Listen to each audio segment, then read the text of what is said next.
wonderful talk today. We have Sara Connell, who's the Education and Service Manager at Boulder. She leads their youth program, their transgender program, and she speaks nationally on topics of sex, gender, sexuality, and transgender rights. So it's really exciting to have her here today. And without further ado, please join me in welcoming Sara. Thank you. Oh, are you going to be mic runner? Do I need to? Okay, great. Okay, hi everybody. My name is Sara. I use the pronouns she, her, and hers. And like Marissa had introduced, I'm the Education and Services Manager at Boulder. How many people here have heard of Boulder before? Almost everybody. Awesome. So we're the LGBTQ community center for all of Boulder County. We do programs in Boulder and Longmont and across the rest of the county as well. We have support groups, we have educational classes like this, we do a youth program, transgender programming, so we do a lot with a little, and one of those things that I like to do is go into places and educate folks about transgender issues, and especially about how we can conceive of sex, gender, and sexuality in a way that's really supportive of all identities, including people who don't think of themselves as LGBTQ. So hopefully this will come up, and if not, then I'll just keep talking, because that's how we do it. Oh, fantastic. So there are a few things that I want to start with before we even jump into any of the content.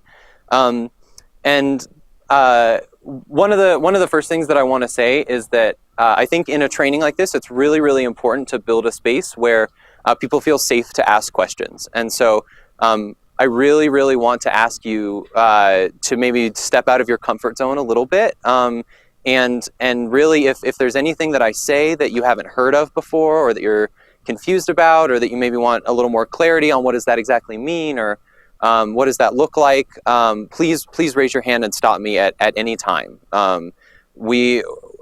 If there's time at the end, we can do questions then too, but for the most part, I want people to just be able to jump in and kind of ask as we're going along.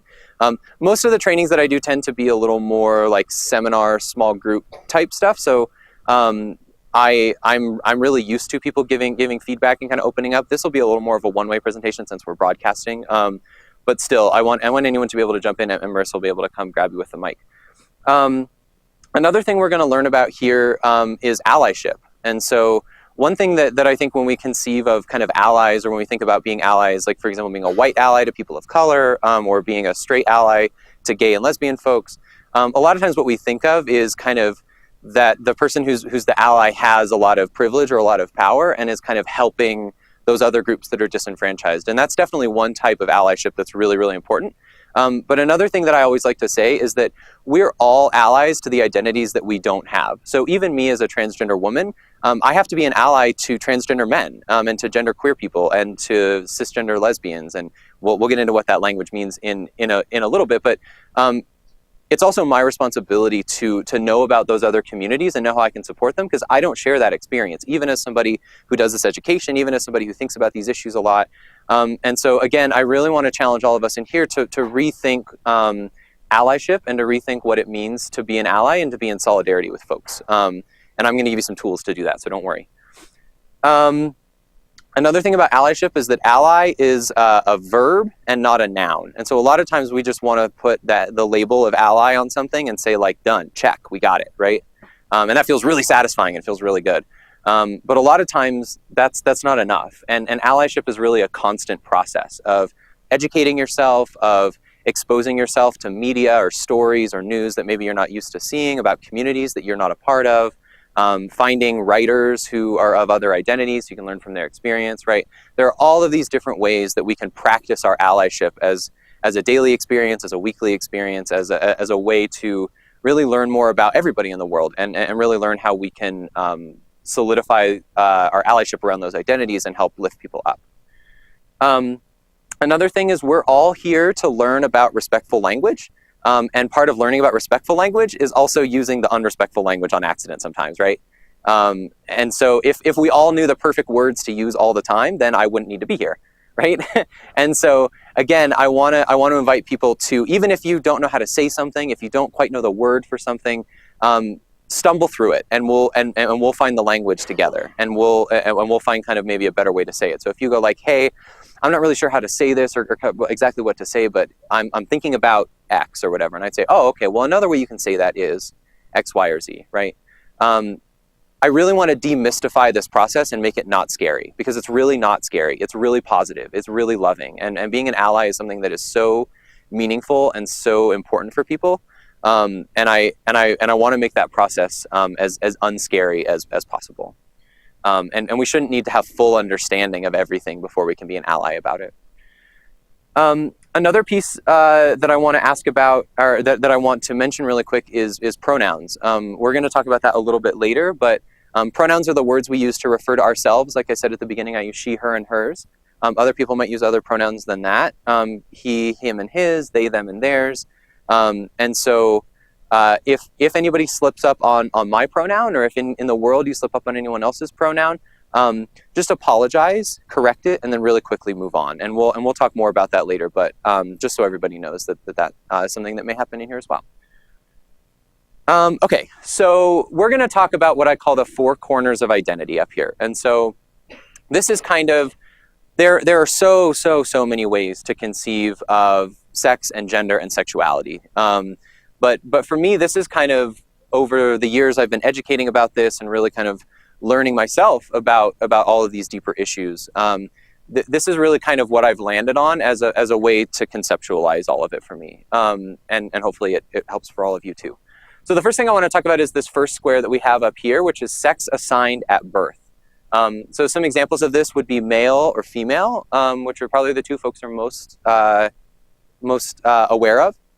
Intersex is another designation at birth of people who either have ambiguous genitalia, which is usually medically corrected or surgically corrected, even though it doesn't have to be. A lot of times those are non-medically necessary surgeries that folks get, and they can be really hard to correct later on in life. And so there's been a big push by intersex folks and intersex allies to not do that, and to let anyone who's born with ambiguous genitals decide later how they identify, or if they want to go on hormones or any of that kind of stuff. Two other abbreviations you might see are MAAB and FAAB. Those stand for male assigned at birth and female assigned at birth. So if you ever see that after something, it's talking about the birth designation. So sex assigned at birth is basically what the doctor said when they looked at your genitals and said, that's a boy or that's a girl. And it's something that is part of all of our systems. It ends up on your birth certificate. It ends up on your social security card. It ends up on your driver's license eventually, right? It's something that carries with you through the rest of your life, that birth assignment. And basically what it is it's our best guess. It's the doctor being like, maybe that.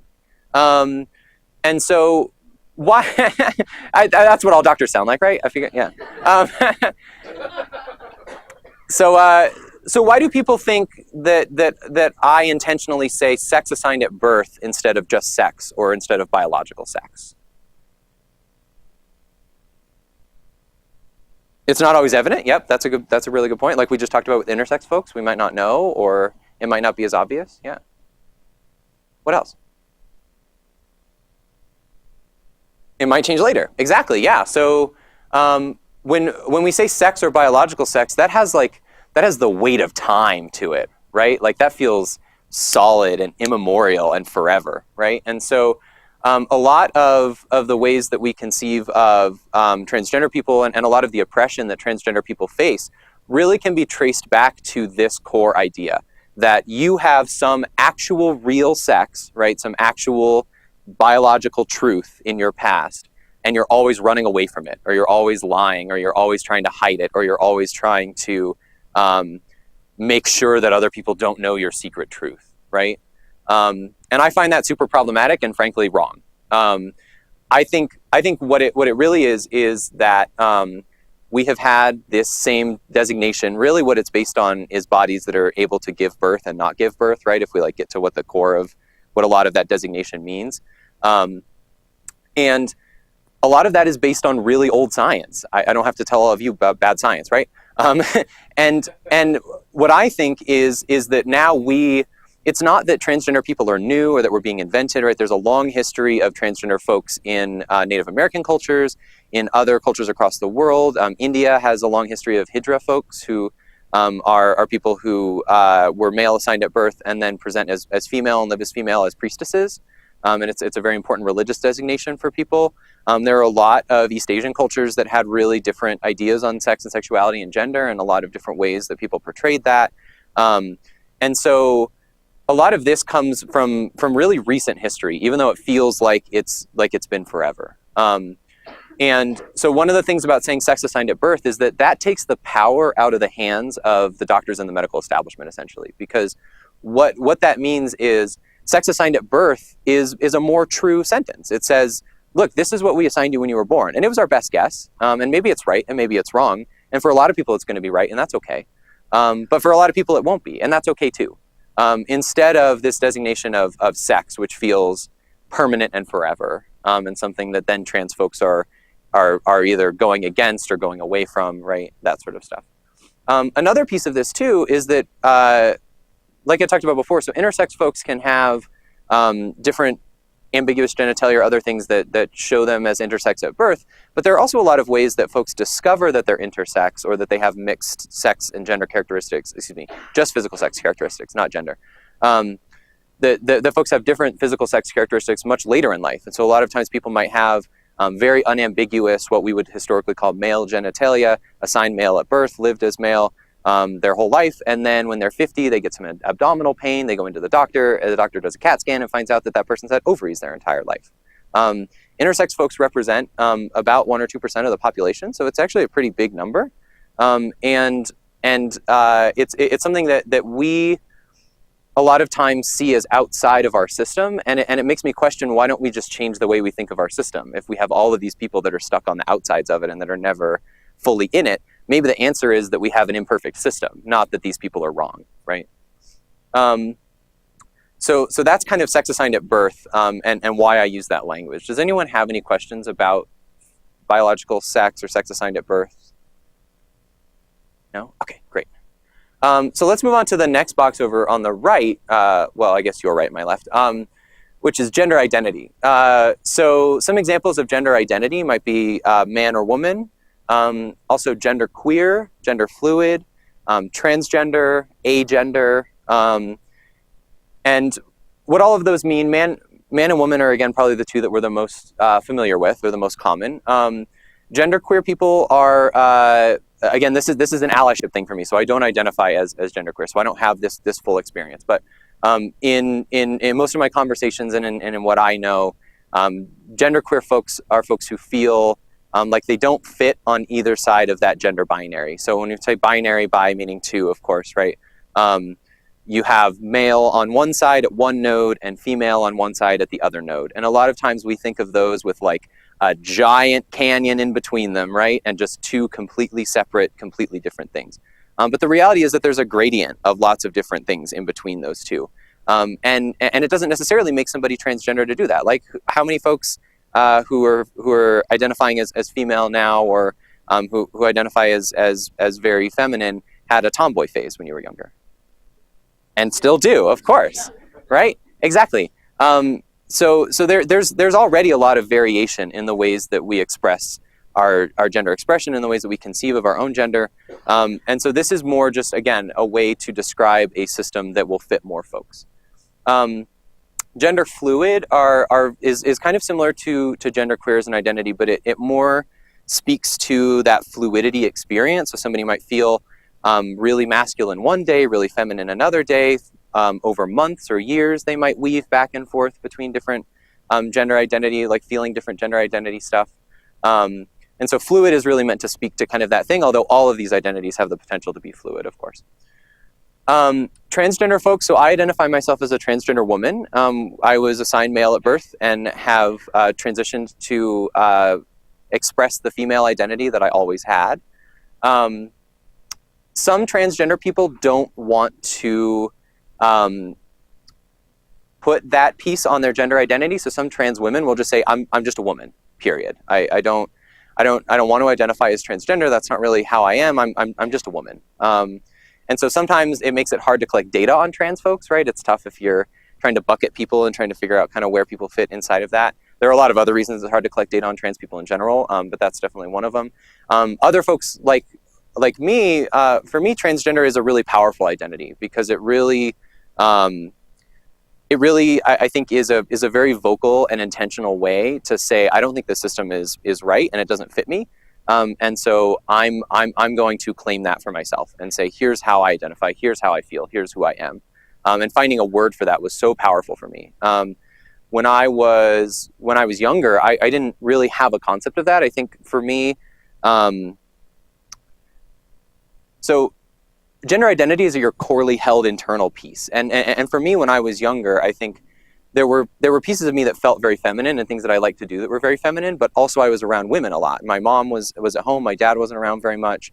I had 2 sisters, and my younger brother wasn't born until I was 6 already. And so my whole life had a lot of femininity around it. And so that just felt really natural to me. And so I just kind of slotted into that. And then as I started to get older through puberty and in high school, I really started being pushed into this male box more and more and more. And it made me more and more uncomfortable, but I didn't really know what to do about it. I didn't really know why it was happening or what was going on. And so when I talk to people, it's kind of hard to explain, but it's this feeling of like knowing and not knowing something at the same time, where it's like, when I look back on my life, I'm like, well, frickin' duh. You know, like, I'm like, oh, of course I loved doing eyeliner with the goth kids. Like, oh, of course I loved wearing skinny girl jeans with the like emo kids. Like, you know, like there are all these like places in my life where my femininity was kind of like shooting out of the outlets that I did have as a person who was put into that mailbox. But even then, I was never able to fully step into that identity until I was at CU, and they have a Transforming Gender conference every year, which, by the way, is coming up. It's March 11th, 12th, and 13th, I believe. Not next weekend, but the weekend after that.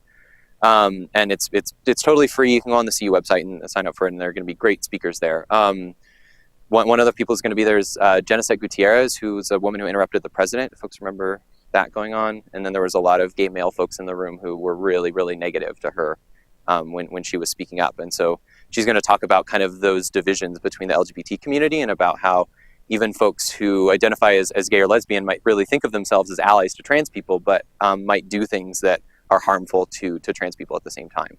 So she's really going to talk about that complexity there. But for me, I didn't even know what the word transgender existed. I didn't even know that those identity, like that was a possibility. You know, I liked Rocky Horror Picture Show. I liked very feminine things. Like I liked those things, and it's like, how did I not connect the dots? But when I found the word transgender and really started talking to other transgender women, then it was this like click moment where I was like, oh, this is it. This is me. And I think the important thing about that is sometimes we think that the words create the identity, when in reality it's that the identity was already there, and I found the words to describe it better, right? And so there's kind of this mentality that like transgender issues or transgender people are new or a fad or something that's popping up. And again, like I said, there's a long history of transgender people throughout all of time. There was even all the way back to the Egyptian Empire. There was a pharaoh named Hatshepsut who was female assigned at birth, but dressed in drag as male and also dressed as female, and kind of went back and forth fluidly between those two things. Obviously, she wouldn't have called herself transgender at the time because that language didn't exist. But there are a lot of ways that we have kind of these gender variant experiences throughout history. And so one thing that I really want to talk about for gender identity, like I said, is it's your corely held internal piece of yourself, and nobody else can tell you your gender identity. Nobody else can tell you what it is or what it means. Nobody else can describe it to you, because it's really just your internal sense of yourself. And for a lot of people, if you're assigned female at birth and you feel female and you dress and present as female, and then people recognize you as female, and you're straight and you're attracted to men, we collapse all of that stuff into one identity and we call it normal, right? So one of the things that I really like to talk about is that everyone has a gender identity. Everyone has a gender expression. And when we're talking about these issues, I think it's very easy to think of transgender or LGBTQ people as kind of this special rights group or this kind of subset, offset sort of thing, when in reality, like I said, we all have these common traits of ourselves, and also we all run into gendered walls around what we're allowed to do and what we're not allowed to do, right? Women who don't want to have children, highly stigmatized, right? Men who want to like the ballet or who want to wear pink and purple a lot, right? Highly stigmatized. There are a lot of ways that even people who don't fit under that LGBTQ umbrella are really limited by the ways that we conceive of gender and sexuality, and also the ways that we kind of control that stuff socially, right? The way that we ostracize or push people out of that stuff. So, thank you. Are there any questions on gender? Oh, you know what? I should probably go over the terms that are. I finished going over those terms that are up there really quick. So the last thing that I want to talk about there is agender. So agender is hard to describe, but it's folks who don't feel any internal sense of the gender system that exists. And so I had somebody describe it to me last night, actually, in a fantastic way, which is like, imagine that you are living in a culture that doesn't have a word for a certain concept, right? That doesn't have a word for boardroom meetings or whatever, right? Whatever thing. And you're trying to conceive of that idea, but you don't have the language or the culture to really make it like connect or click. That's the experience that a lot of agender folks have, of like they're moving through this gendered world and it just doesn't even make sense to them. And so a lot of times people feel completely outside of, versus like gender queer, gender fluid is usually moving within that binary somewhere. Agender folks, for the most part, see themselves as completely outside of that system and really unable to fit within it. So the next thing that I want to talk about, which is closely related but important that it's different, is gender expression. And so when we talk about gender expression, so gender expression is the way that you choose to communicate or not communicate your internal sense of your gender identity. And some examples of that might be feminine or masculine. Again, those are probably the two that we're most used to as far as gender expression goes. Also, butch and femme are two kind of describers of gender expression that usually get used within the lesbian community, but that are kind of widely across the LGBT community in general now. Queer is also a gender expression, and I know for some folks that can be a word that has a long history, and so I want to acknowledge that can be something that's uncomfortable. It's also something that a lot of people in the community have really reclaimed and said, you know what, like we are queer, we are different, we are outside of that system, we are bizarre, or whatever you want to use that word queer for, and that doesn't hurt us because it's powerful to us, right? Because it's something that I draw power from to say, yes, I am outside of that system, and thank you for recognizing it, right? And so a lot of folks who identify under that queer gender expression would be people who have a mixture of feminine traits and masculine traits, or folks who, like I said, float back and forth between the two, or even folks who express really masculine or really feminine, but internally kind of feel a little more in the middle of the binary than that. Also, like I said, fluid is a gender expression as well, so that implements kind of more movement between the two over time scales. And then non-gendered, again, is kind of a way that to conceive of, if you're agender, if you don't fit into the gender spectrum totally, people are still going to ascribe that onto you depending on what you wear, what you look like, right? And so it's very difficult to find a way to express in a non-gendered way for the most part, but it's definitely something that folks do. So again, just like with gender identity, everyone has a gender expression. We all make conscious choices about what our hair's going to look like, what our clothes are going to look like, even like what hobbies we share with other people, right? Maybe you share your knitting on your Facebook page, but you don't share your Metallica love, right? Like sometimes we make really conscious choices about what do we like and how do we share what we like so that people see us or perceive us the way that we want to be perceived. And so again, even if you don't think about it that way, we all have these pieces of ourselves. Another thing that's important to understand is that it's important to think of gender identity and gender expression as kind of two separate but interrelated things, where gender expression usually, I like to describe it as it's the language that you use to communicate your gender identity. And so the gender identity is the corely held internal piece that is impossible to really communicate. But the gender expression is how we all interface with each other around that. And so it's important to break them out for two reasons. The first is there might be times where your gender expression and your gender identity don't match up. And that doesn't mean that somebody is a liar or that they're being deceitful or that they're trying to trick people, right? A lot of times, especially transgender folks are really worried about coming out because people are like, well, why didn't you do it earlier? But then when you try to come out really young, then people say you don't know yet. So like you kind of like burning the wick at both ends on that one. It's like, well, I guess I'll just never come out. And a lot of folks unfortunately do make that choice. For me, for example, there was a time where I was working at a job where I didn't feel very safe being out, but I knew that I was a trans woman. It was really after some of these experiences and some of these pieces of it. And so for me, the solution was living what I called halftime, or what a lot of people call halftime, which is where I was presenting male at work still. My gender expression was still male at work, but when I was home or with my friends or on the weekend, I was presenting feminine. And it kind of gave me a way to ease myself into that and to kind of do it around people I felt safe with and comfortable with, without having to do it in a workplace where I didn't really feel safe enough to transition. And that doesn't mean that I was trying to lie to anybody or trick anybody. If anything, I think it's a reflection of the systems that we work in and how we don't create enough space oftentimes for somebody to feel safe there.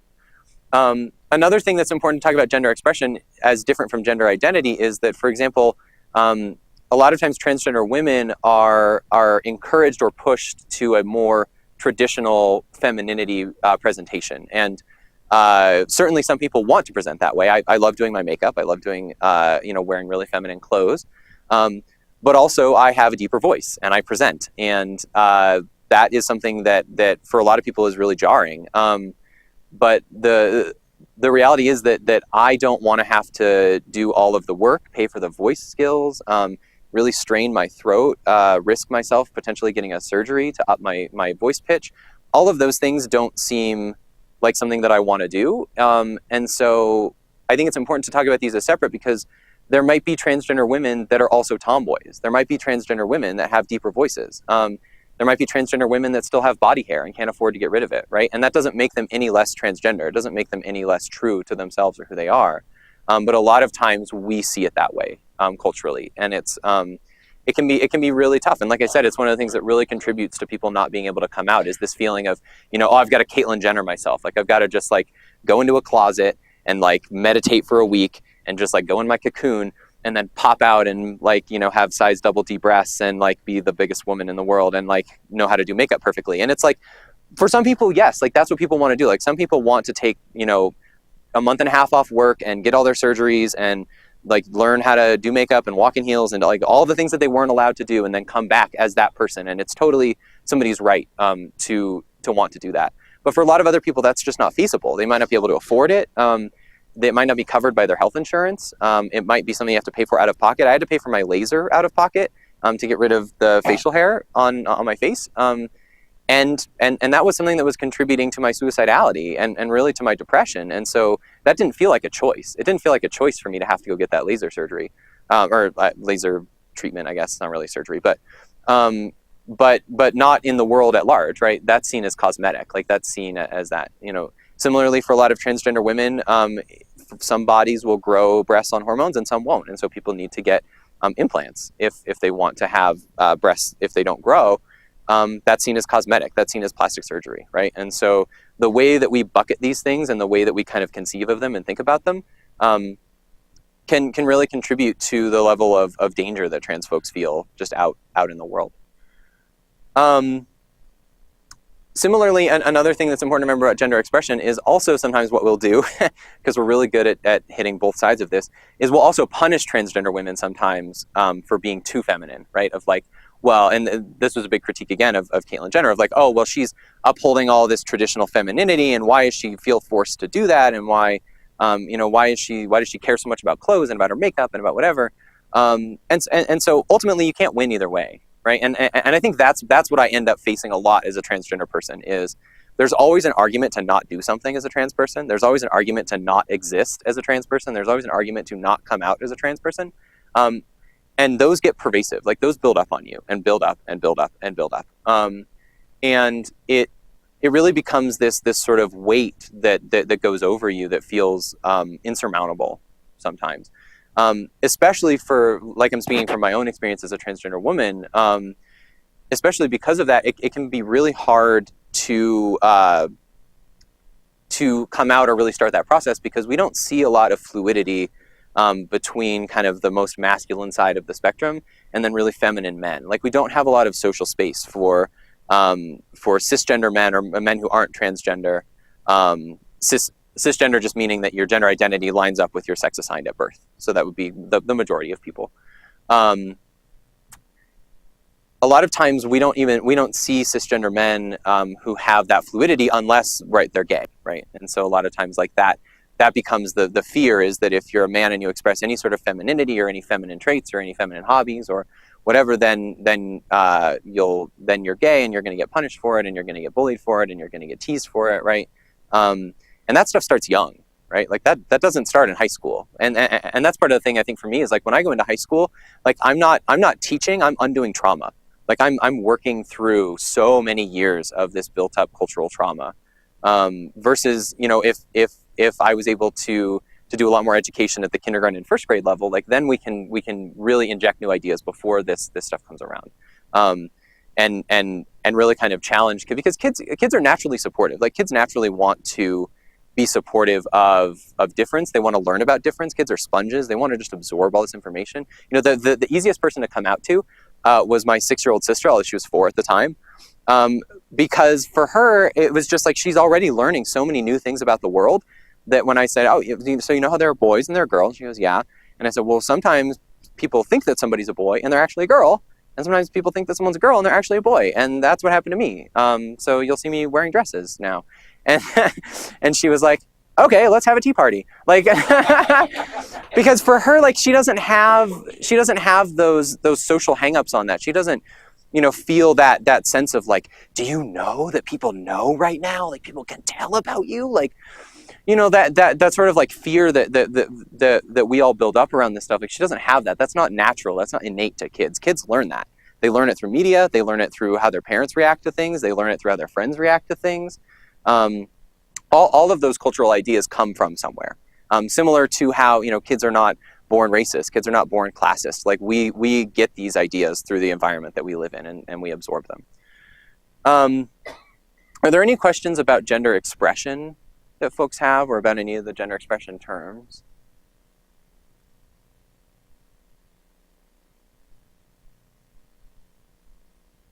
Oh, I wish. Yeah.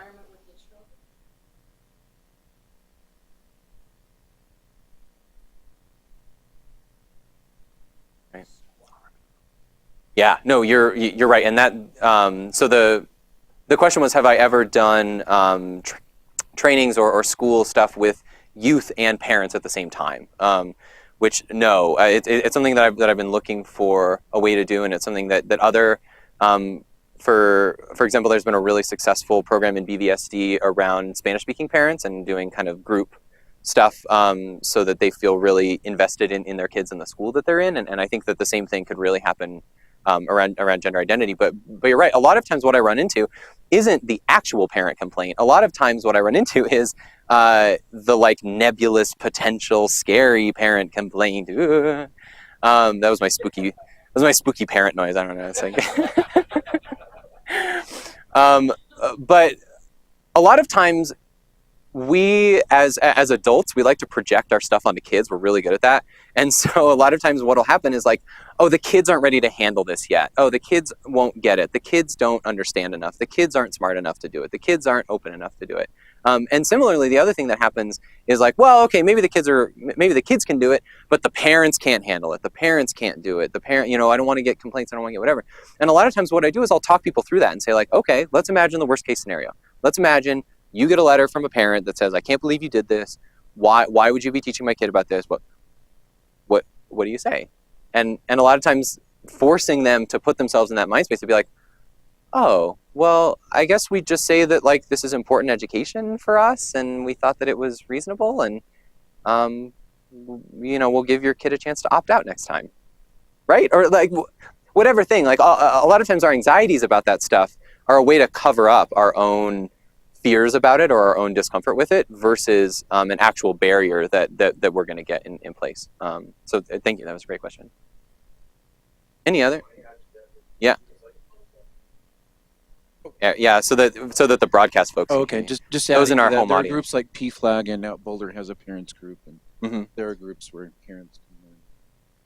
Yeah, totally. There are. So on Sundays we do a friends and family of transgender people support group that meets and talks about these issues as a person in somebody's life if they're a trans person, because it can be really difficult to support somebody. They're experiencing a lot of hate and a lot of frustration probably and anger and really difficult stuff that's hard to work through, and that also means it's hard to support somebody through that experience. So parents definitely need support around that stuff too. Like Erica mentioned, TIES, Trans Youth Education and Support, is another group that connects parents of transgender kids. And then we also have youth groups at Out Boulder on Tuesdays, and on Thursdays we have a transgender specific youth group as well. So we do try to kind of hit as many of those as we can, but they end up having to be opt-in stuff, right? Of like things people come in the door for, people, yeah, versus something that the school district says, okay, we're going to have a parent-teacher night and we're all going to learn about gender and sexuality together, right? Because that feels really scary for people a lot of times. Any other questions before we move on? Yeah. We're gonna play ring around the, yeah. Sarah, do you think we'll ever get to a point where we're not assigning gender to everything all the time, so that knitting isn't necessarily feminine, or, you know, experimenting with makeup isn't feminine, or God, I hope so. bicycling isn't masculine? Yeah, I hope so, because ultimately, and this is going to get a little heady here, so give me a second because I'm going to tangent. But when we're talking about this larger system of sort of patriarchy and this very like masculine centered society that we have, a lot of the ways that maintains its power is through ostracizing the feminine, through devaluing the feminine, right? And so saying like men who do feminine things are bad, women who like femininity too much are bad, but women who try to be too masculine are trying to be masculine, and that's bad, right? So like there are a lot of these ways, and those gender dynamics have really physical, real outcomes for people. It is more expensive to buy a women's razor than to buy a men's razor. That is ridiculous to me. They are both pieces of metal that cut your face. Like, why do those have to be separate, right? I don't know if you all have ever walked down the women's aisle for toiletries, right? But the shampoo is more expensive, the body wash more expensive, right? And a lot of times the way that we conceive of that stuff doesn't actually have to do with the thing itself, right? Like they both smell like lilacs, even if it's in a black bottle or a blue bottle. But ultimately a lot of those gendered things fit into marketing, fit into like that sort of sphere, and really kind of reinforce these differences and make them feel like they're natural, or like they're something that has always been true, when in reality it's something that really has only ramped up since the beginning of the 20th century, as you had kind of the toiletries industry begin to come out. You know, women used to have body hair and not be shameful about it. Women used to smell how women smelled and not be shameful about it. Women used to not wear makeup and not be shameful about it. But a lot of these gendered marketing campaigns came in and said, you need to feel bad, you need to feel bad, and this is your solution to feel better, right? And that's strong, and that's really kept around for a long time. So yes, I do think that obviously there are times where gender and sexuality and your sex organs matter. If I'm at the doctor and I'm getting checked for sexually transmitted infections, my equipment matters. Like I have to talk to my doctor about what I have, right?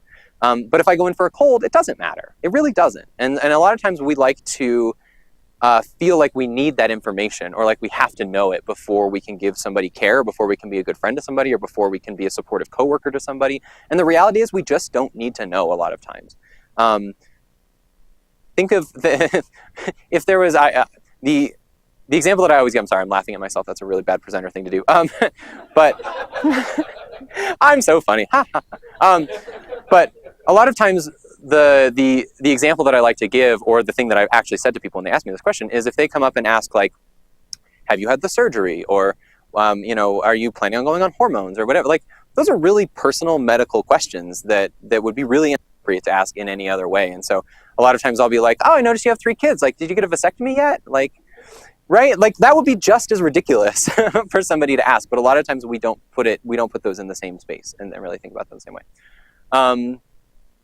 So yes, I think the more that we can degender things, the more that people will have personal space to express themselves the way that they want to. And if that means being feminine and feeling like a woman and being assigned female at birth and all those things, that doesn't take anything away from that experience. It doesn't make anybody less of a man or less of a woman. It just, like I said, opens it up to the rest of the people who don't feel like they need that. And similarly, there might be cisgender men who want to try makeup, who want to do other things, but feel like if they do, it's like one toe on the slippery slope all the way down to like transition surgery, right?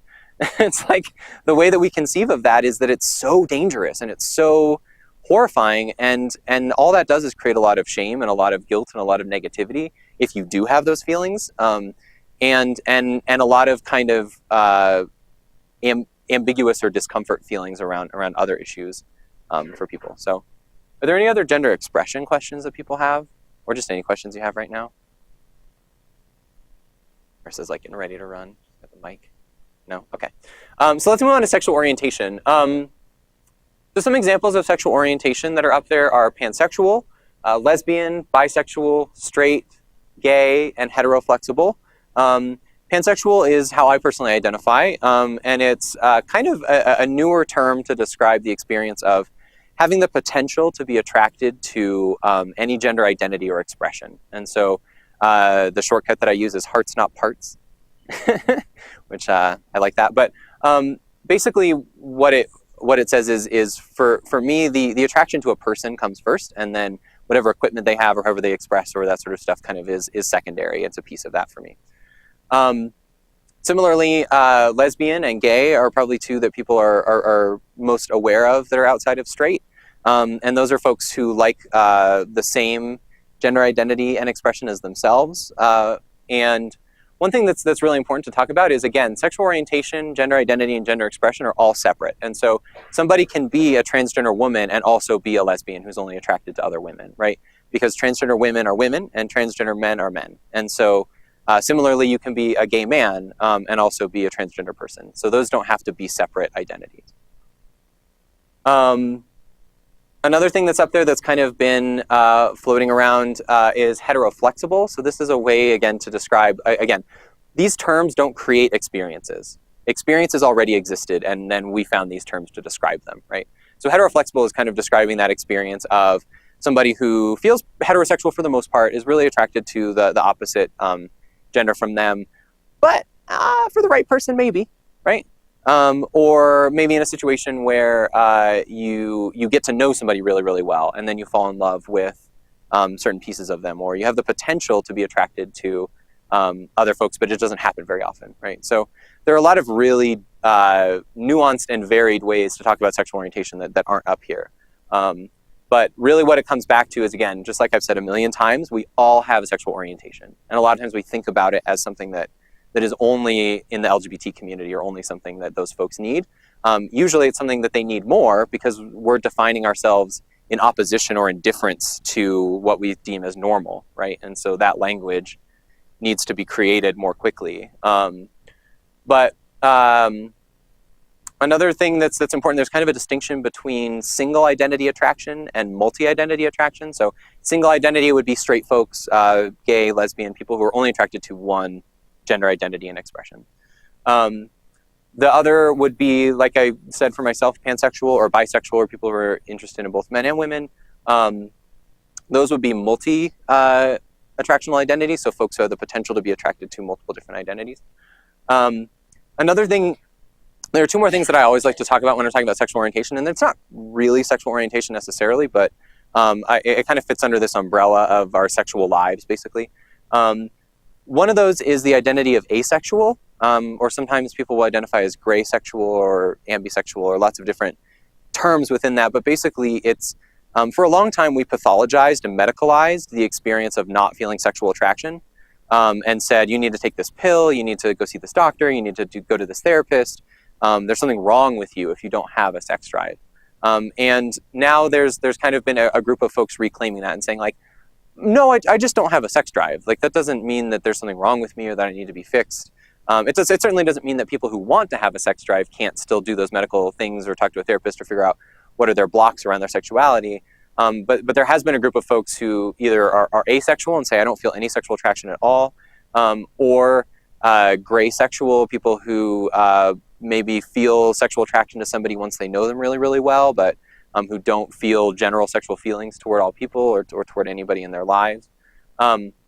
Another side of that too is aromantic. So that's kind of the other side of the coin there, of folks who feel sexual attraction and enjoy sexual experiences, but who don't feel the romantic feelings of coupling or bonding or some of the relationship stuff. And again, this is something that we really have socially stigmatized for a really long time. You know, there are a lot of very negative words for women that I've been told not to curse, so I won't say any of them, but I think you all know what I'm talking about, to really pathologize the way that people might feel their sexual experience. And again, there's been a movement because of the internet, because of the ability for people to connect with other people with similar experiences in a way that we've never had before. If you were an asexual person in a town of 100,000, you might be the only person, or certainly the only person that you would know in your friend group or in your social group.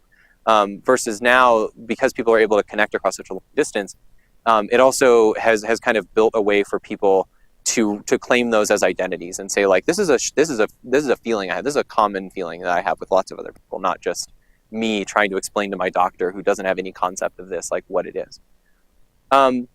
Another thing that I like to talk about in the sexual orientation piece is polyamory. So this is another thing that, again, we have stigmatized and really kind of pushed under the rug for a really long time. But polyamorous folks are people who engage in multiple relationships at the same time, but consensually. And so the one thing that's really important to talk about with polyamory is that it is not cheating. Cheating is non-consensual. Cheating is going behind your partner's back, not telling somebody that you're going to be pursuing somebody else or that you're seeing somebody else, which can happen still in polyamorous relationships. So those are very separate things.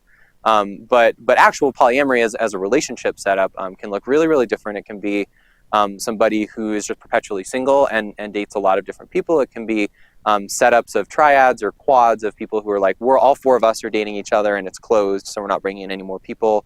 It can be an open marriage or swingers, which is kind of what people are most used to, I think, culturally, kind of the eyes wide shut thing, where folks might have a really monogamous relationship for a lot of time and then on special days or on certain times or whatever, kind of open that up to other people.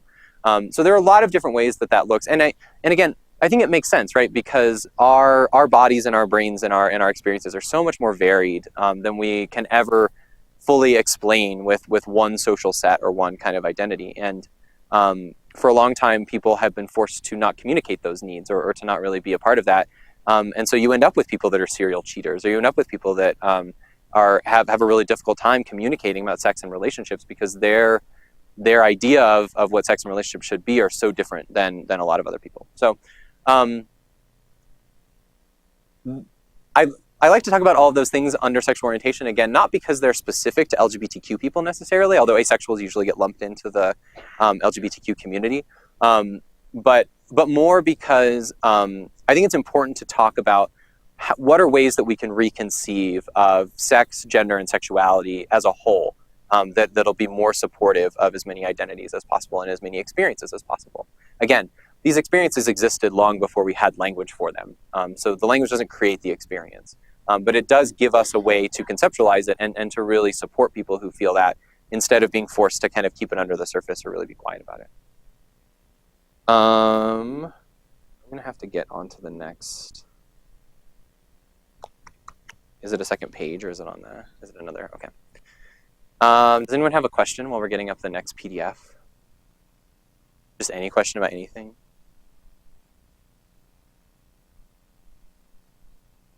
Yeah, what's up?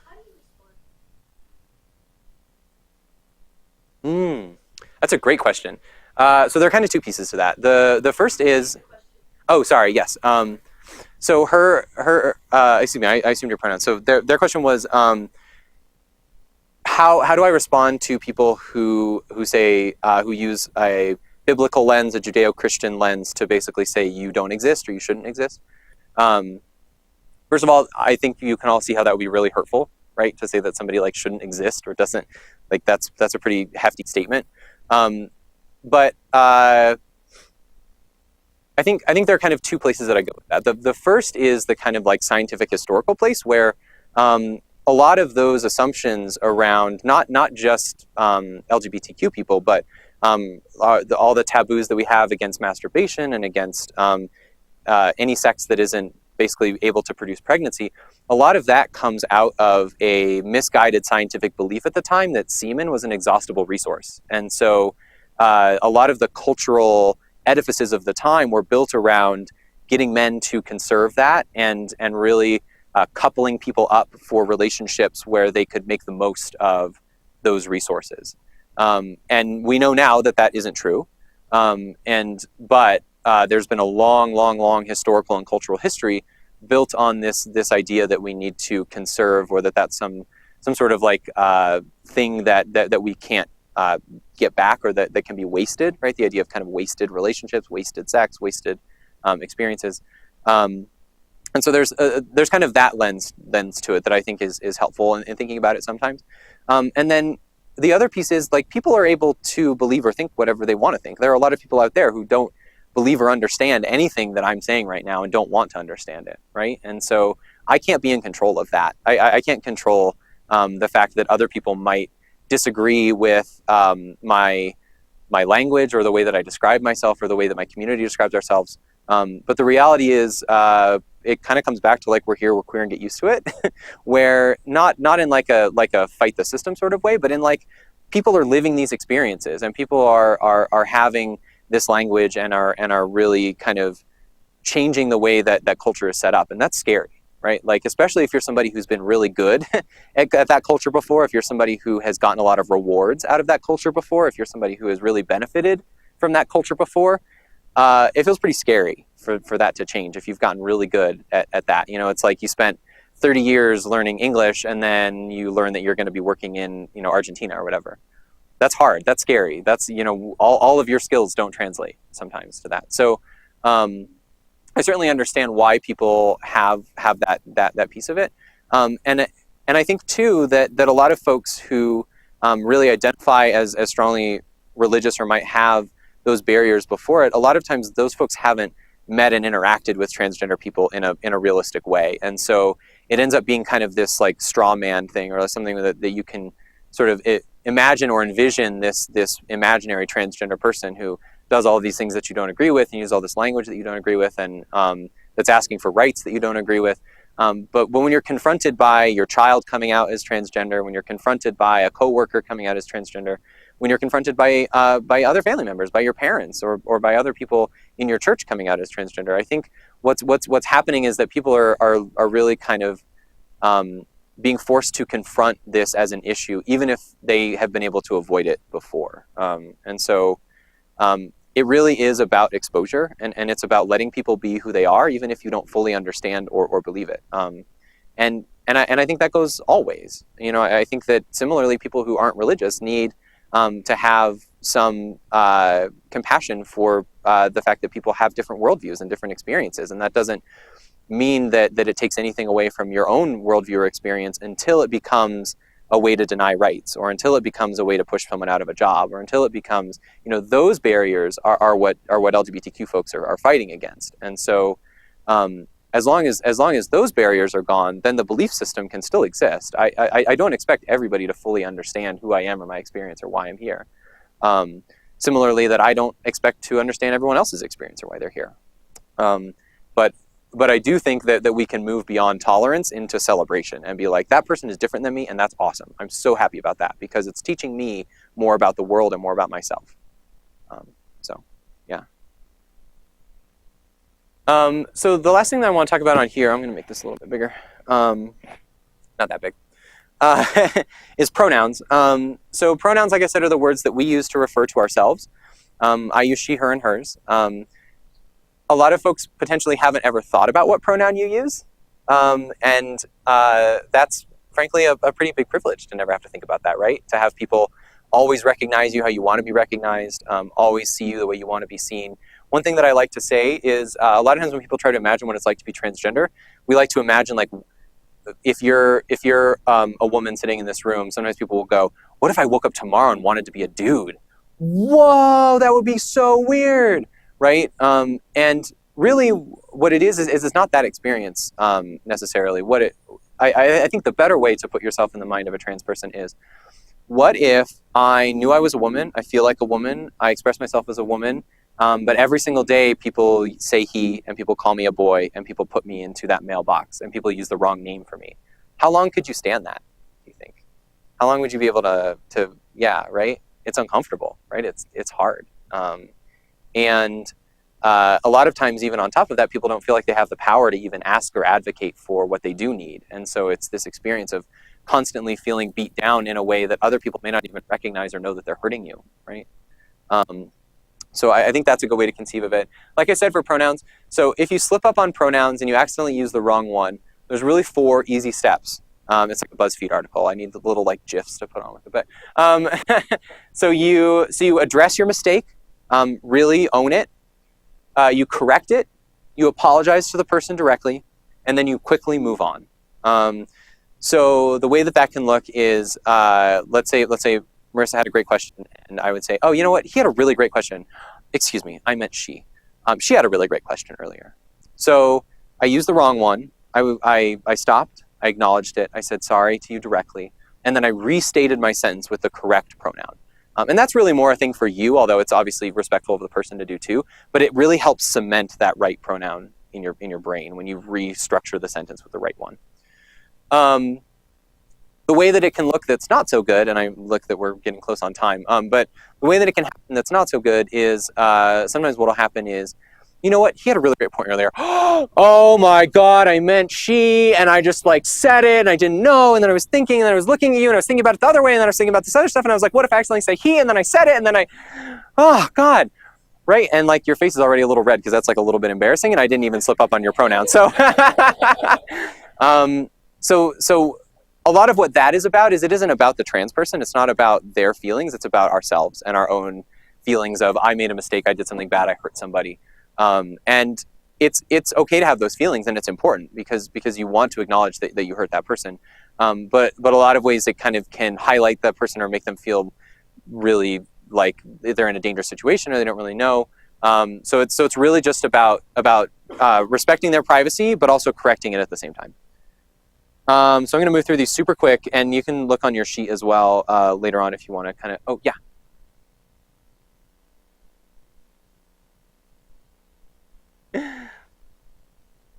Yeah. To be comfortable enough with your discomfort or lack of knowledge to say, help me in this process too. Yes. Because right. if I slip up or help me to understand and help correct me, to give that permission so that dialogue is there. Right. Yeah, totally. And that's always something that's really important, is that we're all in learning about this. We're all in process about this. And so it doesn't mean that everyone's going to be perfect all the time, or that you get kicked out of the club if you make one mistake, right? But similarly, as allies, the other thing that we don't want to do is put all of that pressure on the transgender person to do all of that education, right? I'm here because I'm getting paid to be here. I'm here because my job is to educate about these issues and to answer these questions. But a lot of times what happens is, if there's a transgender person in your life, especially if it's just one, we can put a lot of burden on them to say, I need you to tell me about this. I need you to share with this. I need you to whatever. And I'm not saying this is what you were saying, but this is kind of the other side of that when it gets too much. Because then a lot of times what we're doing is we're not wanting to do the work ourselves.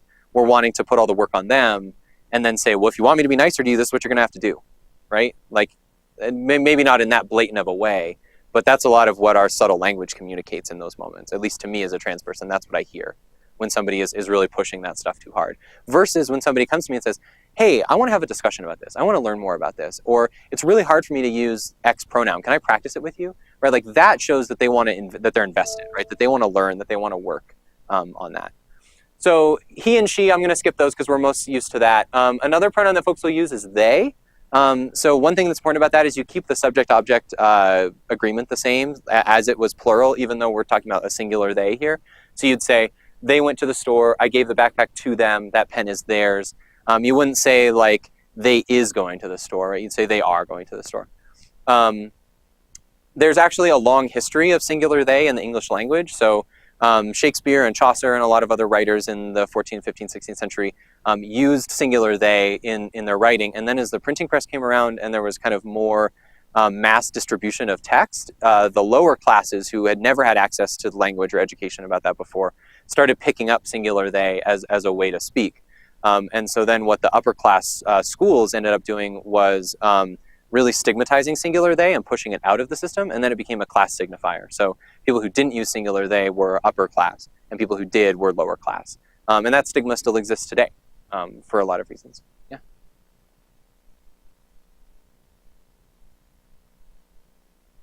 Oxford, yeah.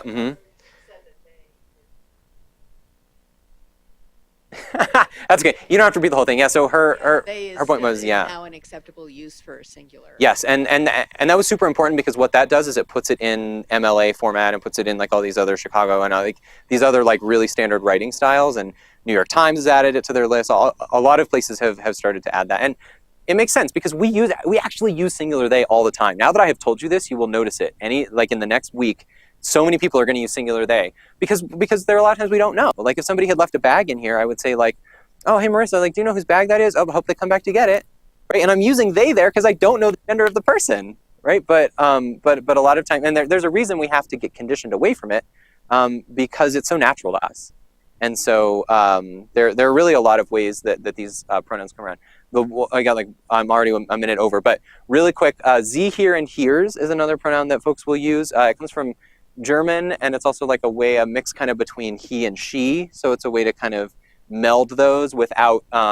Some folks don't like the singular they pronoun for whatever reason, and so there are a lot of ways that people are trying to introduce new pronouns or either dig up old pronouns that people used before.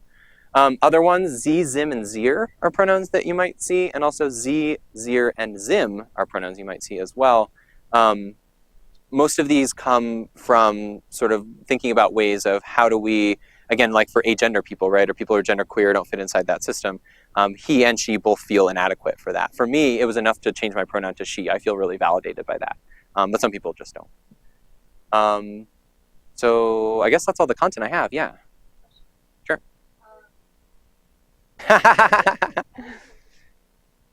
Well, it's for our studio audience back at home. So, have you found situations where people really prefer no pronoun at all, and then rather just have the name where usually the pronoun would go? Yes, that's something that's coming up a lot more.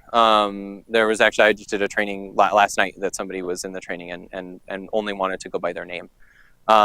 Yes, that's kind of been a newer thing that's maybe happened in the last year or so that I've seen a lot more of. It's certainly something people have been doing again for a really long time, but it's kind of becoming a lot more common. And that can be, talk about like a mind trip. Like that's something that's definitely the first few times that you do it, so interesting because our sentence structure is so based off of pronouns, and so to use somebody's name each time really kind of forces you to really shift your mind and think about how do we think about pronouns and sentence structure and all that stuff. But I think it's really powerful to think about how many times do we assume somebody's gender based on the pronoun that we use, or how many times is that part of our speech pattern. Oh, just hold the mic. Any other questions? General questions or questions? Thank you. Yay.